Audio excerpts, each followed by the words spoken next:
ఈ రోజు నుండి ఇంటర్మీడియట్ పరీక్షలు ప్రారంభం కావడంతో విద్యాశాఖ అన్ని ఏర్పాట్లు చేసింది. ఇప్పటికే బోర్డ్ ఆఫ్ ఇంటర్మీడియట్ కూడా విద్యార్థులకు అనేక సూచనలు చేసినటువంటి నేపథ్యంలో ప్రతి ఏడులాగానే ఈసారి కూడా ఇంటర్మీడియట్ పరీక్షలు విజయవంతంగా చేయడానికి ప్రభుత్వం కూడా అన్ని ప్రయత్నాలు చేస్తున్నటువంటి పరిస్థితి. ప్రస్తుతానికి మనం హనుమకొండ జిల్లా ఇంటర్మీడియట్ కళాశాల కేంద్రం దగ్గర ఉన్నాము. ప్రస్తుతానికైతే ఇప్పటికే విద్యార్థులందరూ కూడా పూర్తి స్థాయిలో ఆ పరీక్షా సెంటర్లకు చేరుకున్నటువంటి పరిస్థితి.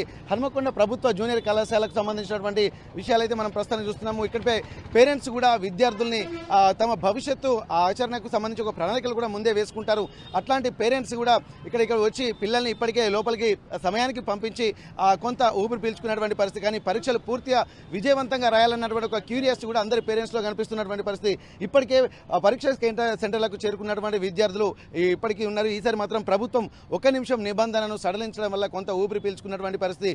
గత సంవత్సరం ఇప్పటికీ కొంత ఉదాసీనంగా వ్యవహరించకుండా ఒక 5 నిమిషాల నిబంధనను కూడా ఇక్కడ విద్యార్థులకు ఇవ్వడం వల్ల కొంతమంది పేరెంట్స్ అలాగే విద్యార్థులు కూడా దూర ప్రాంతాల నుంచి వచ్చేటువంటి వాళ్ళకు కొంత ఊరట లభించినట్టయింది. ప్రస్తుతానికైతే ఇప్పటికే పరీక్షా సెంటర్లకు చేరుకున్నటువంటి నేపథ్యంలో సమయం కూడా పూర్తి కావాల్సిన నేపథ్యంలో పరీక్ష ఎప్పుడు ప్రారంభమవుతుందన్నటువంటి ఒక క్యూరియాసిటీ తోటి పేరెంట్స్ కూడా ఉన్నారు. ఒకసారి వారితో మనం మాట్లాడదాము.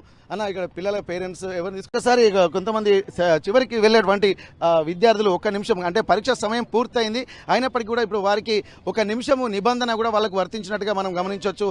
ఇప్పటికీ సమయం పూర్తయిన నేపథ్యంలో ప్రస్తుతానికైతే విద్యార్థులు ఒక క్యూరియాసిటీ, ఎందుకంటే దూర ప్రాంతాల నుంచి వచ్చేటువంటి వాళ్ళకి కూడా ఇబ్బందికర వాతావరణం ఉంటుందన్నటువంటి నిబంధన ఈ విద్యార్థినికి మాత్రం ఖచ్చితంగా మనకు ఉపయోగపడినట్టుగా మనం